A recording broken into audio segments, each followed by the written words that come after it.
کہ تمام انبیاء کے معجزات برحق ہیں، معجزات انبیاء کا انکار بھی کفر ہے اور کرامات اولیاء کا انکار بھی کفر ہے، لیکن تمام انبیاء سے سب سے زیادہ کثرت کے اعتبار سے بھی، کیفیت کے اعتبار سے بھی، کمیت کے اعتبار سے بھی میرے آقا کے معجزات سب سے زیادہ ہیں۔ اور ان معجزات میں اہم جو تھے، میں نے عرض کیا تھا کہ سب سے پہلا معجزہ قرآن پاک ہے، اس کے بعد معراج محمد مصطفیٰ ہے، اس کے بعد شق صدر ہے۔ شق صدر اور شرح صدر میں فرق ہے، یاد رکھو۔ شرح صدر ہوتا ہے کہ سینہ کھل جائے، بات سمجھ آ جائے، جیسے کہ موسیٰ علیہ السلام نے دعا مانگی تھی، رب اشرح لی صدری، اللہ میرے سینے کو کھول دے، ویسر لی امری، میرے معاملے کو آسان فرما دے۔ لیکن ایک ہے شق صدر۔ شق صدر کا معنی یعنی باقاعدہ سینہ کھولنا، سینے کو شق کرنا۔ تو یہ کم از کم روایات کے اعتبار سے 5 دفعہ ہوا ہے حضور صلی اللہ علیہ وسلم کا شق صدر، اور ہر دفعہ میں حکمتیں ہیں۔ ہم جو واقعہ بیان کر رہے ہیں اس کا تعلق معراج سے پہلے ہے۔ حضور صلی اللہ علیہ وسلم فرماتے ہیں کہ میں سو رہا تھا کہ حضرت جبرائیل اور حضرت میکائیل تشریف لائے اور مجھے اٹھا کے وہ زمزم کے کنویں کے قریب لے گئے، پھر مجھے لٹا دیا۔ اس کے بعد انہوں نے اوپر سے لے کر نیچے تک میرا سینہ مبارک جو ہے کھولا، اور میرے دل مبارک کو بھی باہر نکال کے زمزم کے پانی سے دھویا، اور ایک بڑا تس تھا سونے کا جو لائے تھے، اس میں ایمان و حکمت بھری ہوئی تھی، وہ میرے اندر بھر دی، اور پھر میرے دل کو اپنے مقام پہ رکھ کے پھر اسی طرح سلائی کی، حتیٰ کہ وہ سلائی کے نشانات بھی حضور کے سینے مبارک میں موجود تھے۔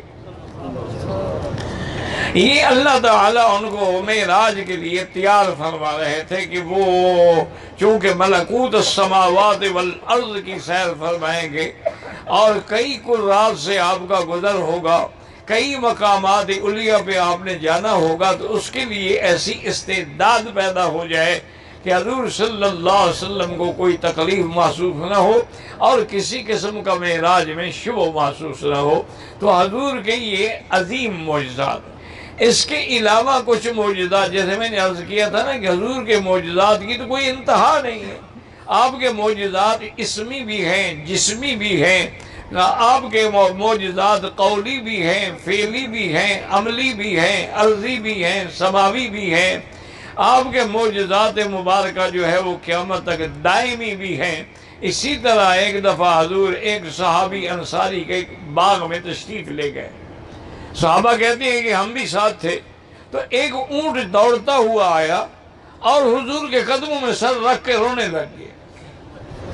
حضور صلی اللہ علیہ وسلم نے اس کے سر پہ ہاتھ پھیرا، اس کو تسلی دی، پھر وہ چپ ہوا۔ حضور نے مالک کو بلایا کہ اس کے اونٹ کے مالک کو بلاؤ۔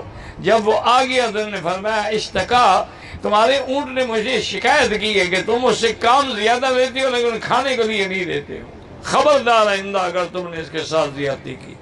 اس نے کہا حضور انشاءاللہ میں اس کے بعد کبھی زیادتی نہیں کروں گا۔ تو اب دیکھیں اونٹ ایک جانور ہے، لیکن جانور کو بھی یہ پتا ہے کہ یہ حضور محمد مصطفیٰ ہے، جانور کو بھی یہ پتا ہے کہ حضور میری بات کو سنیں گے، سمجھیں گے اور میری مدد فرمائیں گے۔ تو یہ معجزات کا تعلق جو ہے وہ حیوانات سے تھا۔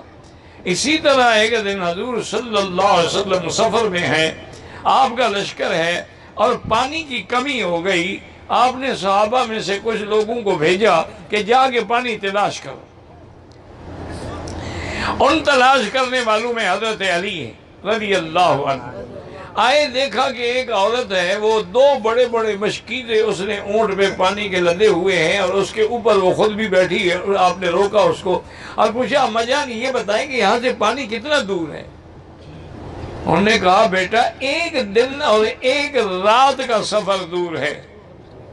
تو آپ نے فرمایا پھر تمہیں چلنا ہوگا ہمارے نبی کے پاس۔ انہوں نے کہا میں تو نبی نہیں مانتی۔ انہوں نے کہا نہ مانو، لیکن ہم تمہیں زبردستی بھی لے جائیں گے، ہم تو عزت سے کہہ رہے ہیں کہ تم عورت ہو، بزرگ ہو، بوڑھی ہو۔ انہوں نے کہا ٹھیک ہے، مجبور ہو گئے۔ حضور کے پاس جب آئے، حضور نے فرمایا اماں جان میرے صحابہ کو پانی کی ضرورت ہے، کیا ہم تمہارے مشکینوں سے کچھ پانی لے لیں؟ اب کیا کہہ سکتی تھی، دیکھا اتنی فوج ہے تو اب تو بادشاہ ہیں۔ تو حضور نے ایک برتن میں پانی لیا، پڑا دم کر کے، پھر مشکیدے میں ڈالا، دوسرے سے پڑا، پھر مشکیدے میں ڈالا، مشکیدے کو باندھ دیا اور فرمایا اب اس کی ٹوٹی کھولو اور پانی بھرنا شروع کر دو۔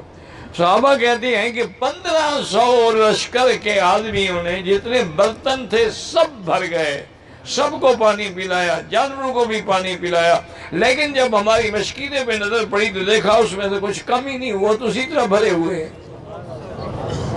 حضور نے فرمایا ایسا کرو بھی جس کے پاس کپڑا ہے، روٹی ہے، دانہ ہے، کچھ ہے، وہ لے آؤ۔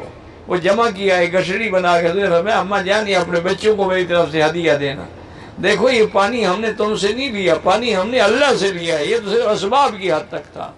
وہ حیران ہو گئی، گھر آئی، سارے قبیلے کو واقعہ سنایا، اور اس کے بعد اس عورت کی شان یہ بنی کہ سارے قبیلے کو لے کے آئی اور حضور کے ہاتھ میں مسلمان ہو گئے، سارا قبیلہ بھی مسلمان ہو گیا۔ تو حضور صلی اللہ علیہ وسلم کے معجزات مبارک کا یہ اثر ہوا کہ وہ فوراً اسلام لے آئے۔ اسی طرح حضرت قتادہ رضی اللہ عنہ جنگ احد میں ایسا تیر لگا، اللہ معاف کرے دشمن کا، کہ آپ کی آنکھ کا ڈھیلا جو تھا نکل کے لٹک گیا۔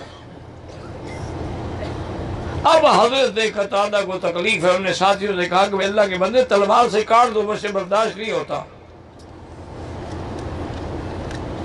انہوں نے کہا کہ ایسا کرو پہلے ہم جاتے ہیں حضور کی خدمت میں، اگر حضور نے حکم دیا کاٹ دو تو کاٹ دیں گے۔ تو حضرت قتادہ کہتے میں بڑی مشکل سے ہاتھ پہ اس کو ایسے روکے ہوا تھا، تکلیف برداشت نہیں ہو رہی تھی، حضور کی خدمت میں آیا، حضور نے وہ ڈھیلا اپنے ہاتھ پہ رکھا، پھر میری آنکھوں میں اپنی جگہ پہ رکھا، پھر ہاتھ پھیرا اور اس کے بعد دعا کی اللہم اشفی ہو وجمل ہو، میرے قتادہ کو شفا بھی دے اور اس کے جمال میں بھی اضافہ فرما۔ اس نے جنگ احد میں تیرے نبی کے چہرے کی حفاظت کی ہے، تو بھی اس کے چہرے کی حفاظت فرما۔ حضرت قتادہ فرماتے ہیں بس حضور کے ہاتھ اٹھانے کی دیر تھی کہ ان لیس بی وجع، مجھے معلوم ہوا کہ مجھے تو کوئی درد ہی نہیں تھا، کوئی تکلیف بھی نہیں تھی، اور اس کے ہاتھ لگنے کے بعد میری آنکھیں اتنی خوبصورت ہو گئیں جس کا کوئی اندازہ بھی نہیں کر سکتا۔ تو رضی اللہ تعالی عنہ، یہ بھی حضور کا ایک عظیم معجزہ تھا۔ ایک دن حضرت جابر رضی اللہ عنہ حضور کی خدمت میں آئے،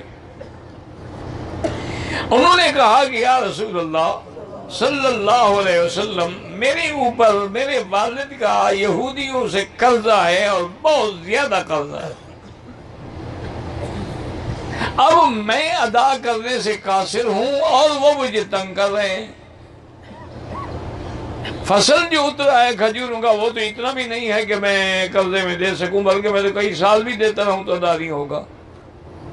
آپ مہربانی کریں میرے ساتھ چلیں اور میری سفارش کریں یہودیوں سے کہ وہ مجھے مہلت دیں، میں کیسے ادا کروں ایک سال میں۔ حضور نے فرمایا جابر ایسا کرو، تم اپنی کھجوریں اتری ہوئی ہیں ان کو اکٹھا کرو، میں آ رہا ہوں تمہارے باغ میں۔ وہ چلے گئے، ان نے ڈھیری بنائی، چھوٹی سی ڈھیری، حضور تشریف لے آئے، اس ڈھیری کو ہاتھ لگایا، کچھ پڑھتے رہے، کچھ دعائیں فرماتے رہے۔ اس کے بعد حضور نے فرمایا جابر اپنے سارے قرض خواہوں کو بلاؤ کہ آئیں اپنے قرضے کی کھجوریں لیں۔ جابر کہتے ہیں میں حیران کھڑا ہوں گی، یہ تو ایک قرض دار کی بھی کھجوریں پوری نہیں ہوں گی۔ حضور میں نے تمہیں حکم دیا ہے کہ بلاؤ۔ اب قرض دار آتے گئے اور اپنی کھجوریں بوریاں بھر بھر کے لیتے گئے۔ حضرت جابر فرماتے سارا قرضہ ادا ہو گیا اور میری کھجوریں ویسے بچی ہوئی۔ صلی اللہ علیہ وعلی آلہ واصحابہ وسلم۔ اسی طرح صحیح حدیث میں ہے کہ حضرت ابی ہریرہ رضی اللہ تعالی عنہ نے بھی آ کے عرض کیا کہ یا رسول اللہ